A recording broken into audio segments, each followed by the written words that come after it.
Welcome everyone, Christine here with a discussion about the Tomb Kings in Total War Warhammer 3 Immortal Empires, and what Creative Assembly should look to tackle with respect to the Tomb Kings in the game. Now, are we going to get the Tomb Kings DLC? Well, my perspective on that is as such. If Creative Assembly is going to add Nagash, and there have been multiple leaks for over a year indicating that Creative Assembly is going to do Nagash, then if they add Nagash, I think it would be really odd for them not to do something for the Tomb Kings. Whether or not they add an additional Legendary Lord for the Tomb Kings, that is a discussion, but I do think that at least a racial rework or a racial update in a similar way that Kislev got should be on the table. And I certainly believe that the Tomb Kings do need it. So let's talk about the issues of the Tomb Kings and why right now in the game they're not an especially great race. First off, we gotta talk about the Books of Nagash system. And this system of Books of Nagash should perhaps get its own separate update, because it isn't just a system that affects the Tomb Kings. It affects Manfred, it affects Volkmar, and those campaigns suffer as a result of how this system works. See, the first problem is the books themselves are randomized whenever you start the campaign. Not in their locations, but rather in terms of their effects. So you might have a book that's very close to you that gives you an amazing effect. Specifically, the 5th book of Nagash gives you army capacity, unit capacity for Tomb Guard and Tomb Guard with halberds. Or this book could be on the other side of the planet. So that is a really weird system with regards to the Books of Nagash that ends up hurting your campaigns in quite a few ways.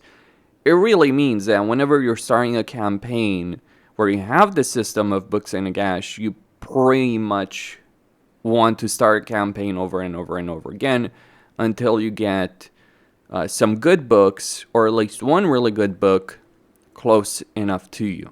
Like, some good books include the 5th book, as I mentioned, and then you have the 1st book of Nagash, which gives you hero capacity +1 to all heroes. So that is the first aspect with regards to the books.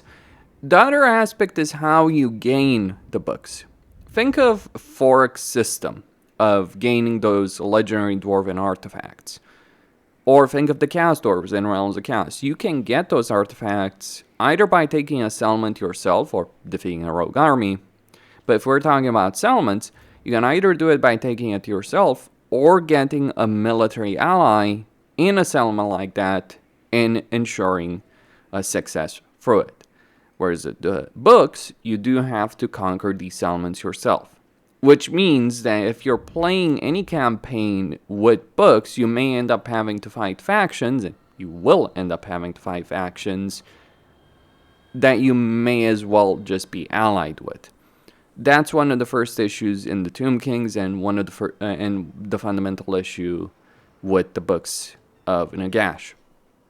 Then there is the question of victory conditions, specifically long campaign victory conditions. This affects all Tomb Kings almost equally. I'd say Archon is the only one that has a sensible victory condition situation, because these kind of victory conditions of taking these elements and controlling them yourself, and then building these landmarks in a bunch of these settlements, that would make sense for Archon the Black. It doesn't make sense for Settra, it doesn't make sense for Khalida, it certainly doesn't make sense for Katep.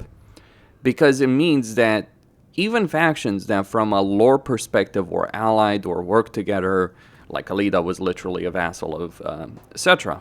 Not completely, but still, she was a vassal of Settra until, Nagash took over everything.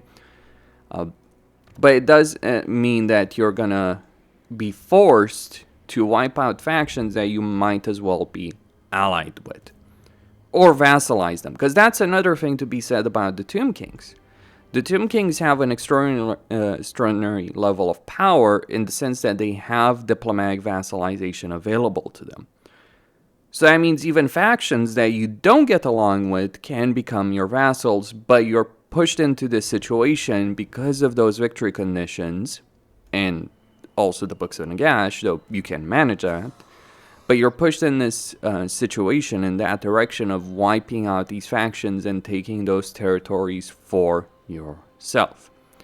Not a great dynamic to be dealing with during the course of a Tomb King campaign. Katep is the worst from this perspective because he has to come all the way to Khemri and wipe out Settra, which is pretty ridiculous, all things considered, when you look at Katep's lore. But those are more general issues because there's plenty of campaigns with bad campaign victory conditions, and I would say that a lot of those victory conditions need an overhaul. And more campaigns than just Tomb Kings get affected by the books. But what about Tomb King specific problems? Well, there's two issues that are with respect, or three major issues that do affect Tomb Kings.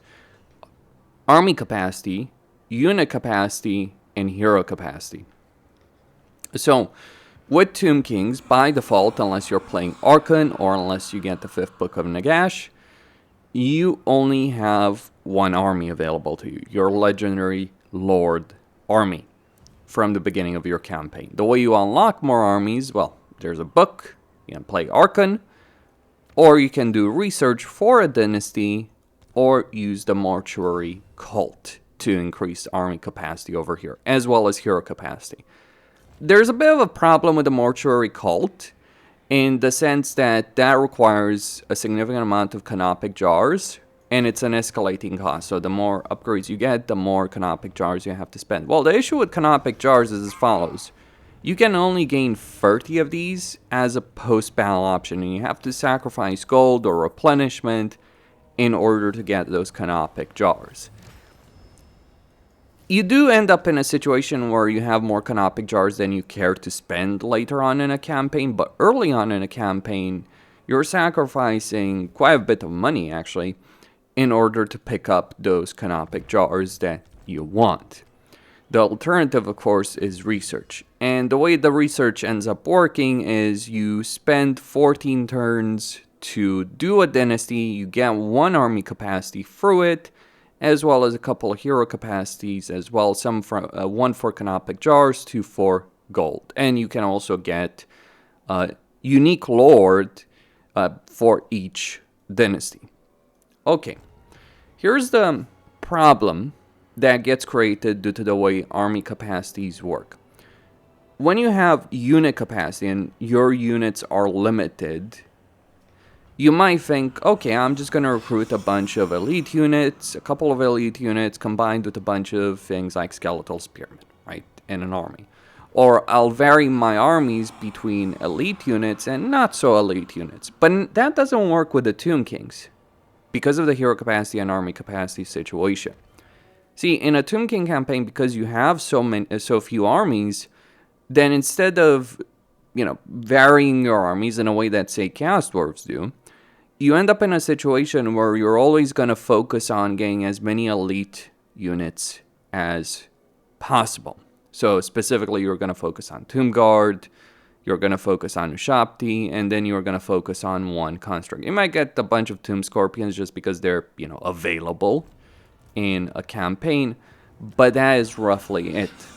Because you can't afford, with so few armies, you can't afford any of your armies to be anything less than a stellar top-tier force.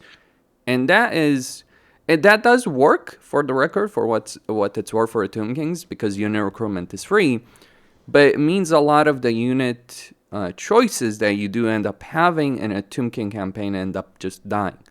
Because there's virtually no reason in a campaign to bother with the minor, to focus on the cavalry chain, for instance, compared to everything else, right? Compared to Yolosapien, compared to infantry, compared to Screaming Skull catapults. Those are your free choices. It also affects your tier 5 situation because, yeah, you can go with Bone Giants initially, but then you're probably much better off going with Necrosphinxes as opposed to War Sphinxes, Bone Giants, or Hyro Titans. And that does create an issue. That is the problem of army capacity, but even if you had a better army capacity situation, you'd still have the hero capacity situation. Because armies need heroes to be effective enough. And when you have a severe limitation on heroes, even if you had enough armies, then that further pushes that situation of making every single army elite, which kills a lot of choice and consequences to those choices during the course of a campaign. So not really a great dynamic that Creative Assembly has created for Tomb Kings. What do I believe should happen? Well, I think first off that Tomb Kings should start with one extra army capacity by default. So Archon's faction, unique faction benefit should be standardized for every faction, every Tomb King faction. The dynasties should give you an extra army capacity each of them. And same with like the Heralds Empowered. Canopic Jars should be easier to acquire, and hero capacity should also be much, much easier to acquire. Whether or not heroes should be acquired through structures or should remain as they are through either mortuary cult or research, that's a different discussion. Though I think it would probably be better to at least be able to recruit heroes, at least one hero in the beginning of your campaign of every type quickly, as opposed to having to either spend a dozen turns to unlock that capacity, more than a dozen turns to unlock just one hero in your campaign, or having to save up a bunch of canopic jars and trying to acquire certain resources for those heroes. I think having at least the ability of getting one hero of each type early on would make campaigns better and improve the dynamic of a campaign that Tomb Kings have to deal with. That is my perspective on where I think the Tomb Kings stand. See, the problem is Tomb Kings are an extremely powerful race later on, but they're so ridiculously broken later on that the campaign doesn't matter. Like, by the time you can play around with all of these wonderful toys, your campaign is long over. Because the moment you get 2 extra army capacities, one from a book you can potentially acquire early on, and another one for research, once you get to 3 armies after like 14 turns, 15 turns, then your campaign becomes a cakewalk in comparison. Those first 15 turns are pure misery, not because it's so difficult, but because you are so severely limited early on, except Archon. And that's the reason Archon has the best Tomb Kings campaign by far, overall. But the moment you get past that point, that initial hurdle is a nothing campaign for the Tomb Kings. Archon doesn't even have that hurdle to begin with. Because you end up recruiting a bunch of units that you don't care if they live or die, because you're not paying anything to recruit them, you're not paying anything to maintain them. The only things you care about in your army to keep alive are either caskets of souls or heroes until they get immortal. All your lords are immortal by default. Another thing I would certainly like to see with Tomb Kings is maybe some other lore choice rather than, the generic Tomb King. I mean, I know it probably makes sense lore-wise and all that kind of stuff, but I think some kind of level of variety would be welcome on that subject of the Tomb Kings. But that is where I stand with regards to them. Let me know what you guys think. Christine, signing out.